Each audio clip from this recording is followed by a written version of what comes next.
Now today I wanted to put a little information on the video, because we're going to come up, we're here already, on a time of the year when we do a lot of this type of work. And what this involves is some homemade decals. Now, I wanted to put all this information on because I think some of it is very useful. And of course, we've done a lot of this in the past. So we have some good do's and don'ts. Now, what all of these decals are, the decals that are on many of the bikes that I've restored, but what happens is, these are water-soluble decals. The paper comes clear, you can buy it right on the internet, clear or white.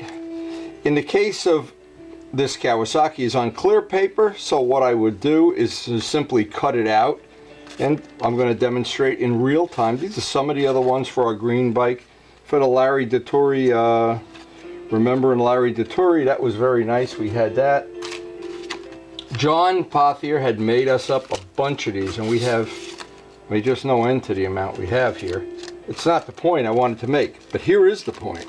I decided what I wanted to do at one point in time. Now these are Glenn's things, I got them backwards. And we have more of these decal sheets and various things that we've done. Joe Roselli's helmet, Wes Cooley bike, more Wes Cooley stuff, the Kenny Roberts bike, various things, Joe's MV Agusta stuff. But anyway, and what John Pothier has been wonderful about setting these up.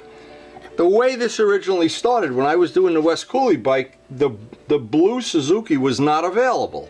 So when I found that it wasn't available, I said, oh, it's okay, I'll make it myself. And John, of course, laid out the lettering, got the color match perfect, even made some stickers, the restoration stickers. And when we did the Ninja, John laid out a bunch of extra stuff. The reason I wanted to show this is I wanted to show there's endless possibilities. Now the only problem is you're limited in colors.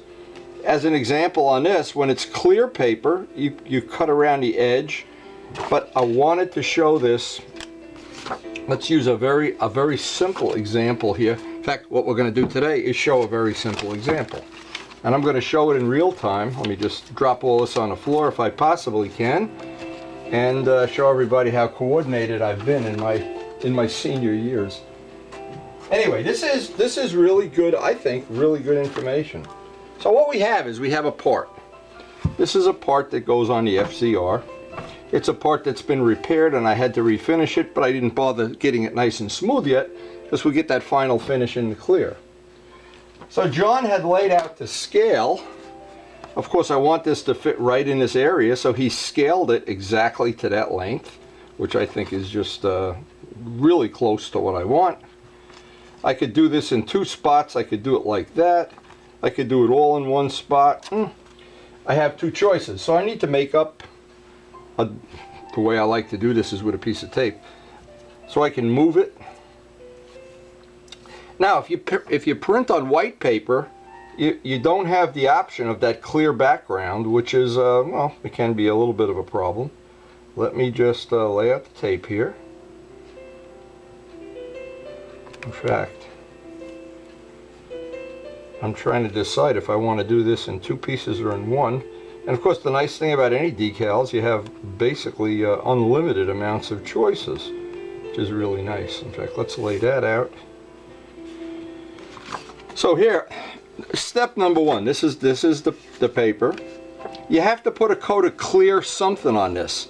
You can put the clear that they sell in craft stores. It's clear lacquer, actually. It'll dry in about 2 minutes. In my case, what I do, I just put the clear urethane from the job we did, the wheel job the day before this, or the week before it, and I had clear in the gun, a very light coat. If you don't put that coat of light clear on there, what happens when we put this underwater, it bleeds out the ink.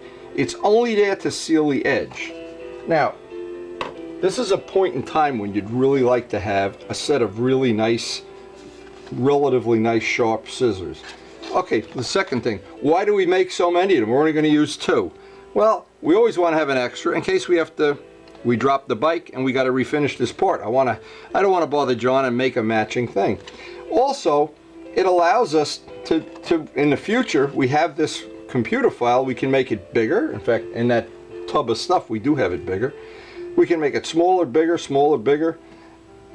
We can take the font and change it.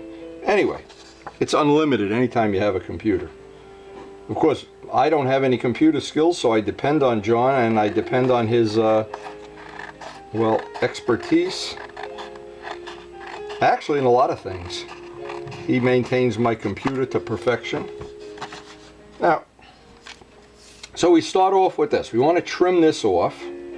And you think this might be real easy. Well, up to a point it's easy, but there's some tricks, like everything. And some of these tricks come right from model aviation. And I know in the last couple of years that I competed in model aviation, they were using more and more decals every time I turned around. Now, that looks like it would fit right there, and that's probably the first choice. I'm not sure if that's exactly how I want it. Let's see, or do I want the AMR over there? And by the way, for anybody who doesn't know, AAMRR was a club racing thing in the 70s. I think Ray and I and Fred Anderson and various people, Kenny Augustine, we all participated in at some level. Charlie, I think, yeah, I know Charlie did too. And it was a ton of fun. And of course, my number was 157, so probably they probably handed out the numbers. In fact, if I remember right, you could pick your own number. I certainly wasn't number one. Let's put it that way. 157, that probably meant there were 150 other people in the organization. But I'm not sure. And I don't care either way. If somebody researches that out and find out I was number 158, great. Anyway, that looks like, the way this should lay out, I hope. Yeah, let's see. Okay, so the next step on this is kind of easy here. And I wanted to show it. See, I like to do this stuff in real time. I've said it before, I hate when people demonstrate stuff and they do it with a camera cut and you can't tell if they had to do it 7 times before they got it right, or once, or 9 times, or what. Who knows? Ordinary water. Now what's going to happen when we put this in the water, it's going to want to curl up. So you kind of, you just kind of work this with your hand. No, it's not a big deal. They make this stuff that softens decals too, and I have it right here, but I haven't found it necessary on a decal this shape. If we were going up around a curve, I'd want to have that stuff that softens the decals. I don't think I'm going to need it on this job, but I do have it. And it's available at any place that sells model railroad stuff. They use it because guys decorate these little railroad cars and they need to get the decals to ride up over the rivets and stuff. Anyway, it takes about a minute. Again, this whole video is a no cut. I don't like cuts in my video and edit things in Photoshop. And I always think if you're going to show somebody how to do it, just show them. And don't be a baby. If you drop it on the floor, just pick it up. Which we've had plenty of that. Okay, I'm pulling the paper out nice and slow.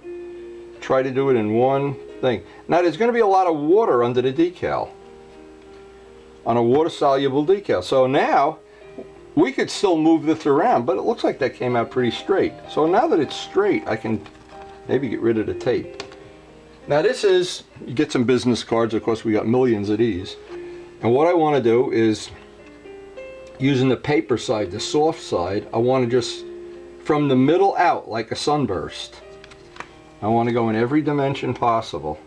Now if I leave some water under there, it will be a problem. So I need to like squeegee out, almost like I'm one of these homeless people washing your windshield.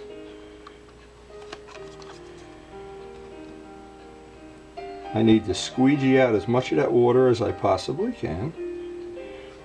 Now even right up to this point, I can still, it won't really be a problem at all. I can still move that decal, or I can just physically pull it up and put another one on if it didn't come out the way I was happy with it. Now from the way I'm looking at this, I think this should be just a little bit lower. See, I can still move it. And maybe that's good that it is a little high. I just want to get it a little bit here. Okay. Just for my personal satisfaction, because I love working with this. Also, I've worked with John for a lot of years, probably 25 years, when we did all our modeling stuff. And he's a superb modeler, so he always has some good input into these things. And sometimes I get, to be honest, I get some idea in my head, and then when I run it by John, he says, oh no, let's try this, and then he sends me 10 choices, and we get to pick which one I like, and it's like, I don't know, it's worked out pretty well over the years. As I always tell him, I says, it's good that you made me famous. That's probably more true than that. But anyway, now I'm carefully blotting this. Now what always happens, typically happens, is the edges want to curl over. So you have a period of about a minute where you want to babysit this. I call it babysitting. Just keep pushing down the edge, pushing down the edge, pushing down the edge, pushing down the edge.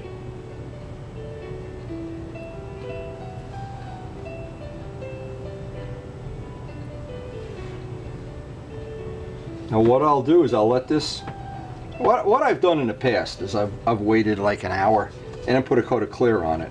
Well, we're not in any rush on this project, but what I'm going to do with this, since the part is still, it's not sanded, wet sanded or anything, I'll get 2 nice wet coats of clear on this later in the day. In fact, I was going to put the Larry Deturi, a little tribute to Larry. I think I'll put that up there. Again, we try to tribute Larry whenever we can here, because Larry was certainly one of our group that we miss.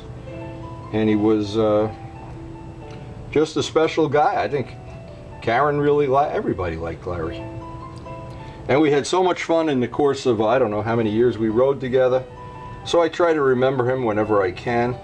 And because John had made up plenty of these extra decals, it allows me to do that very conveniently. In fact, this I'll just...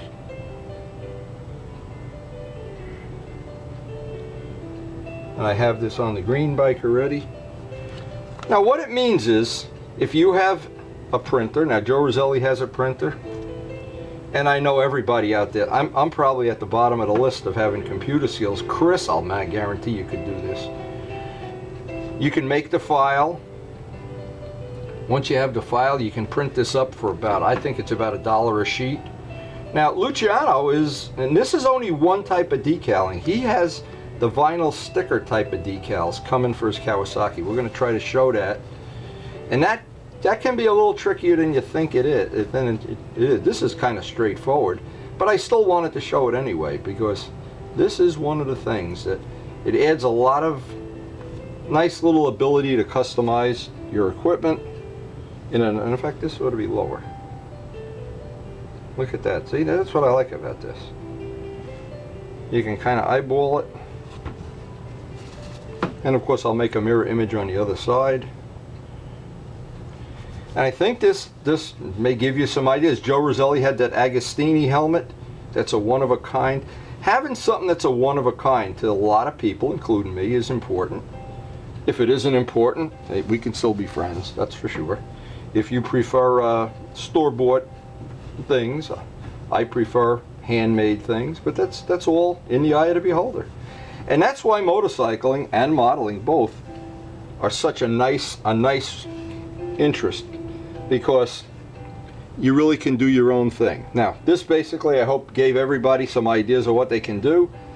Later on today or tomorrow, I'll get some clear on this, and when this goes back into the final motorcycle assembly, I've got parts of the bike off because I'm refinishing. The finish on the bike took a beating over the years, track days and things like that. So this is one part I wanted to refinish. So I hope that gave you a couple of little ideas of stuff you can do. It's all easy, relatively inexpensive, and it'll make your bike a one of a kind, or your model plane.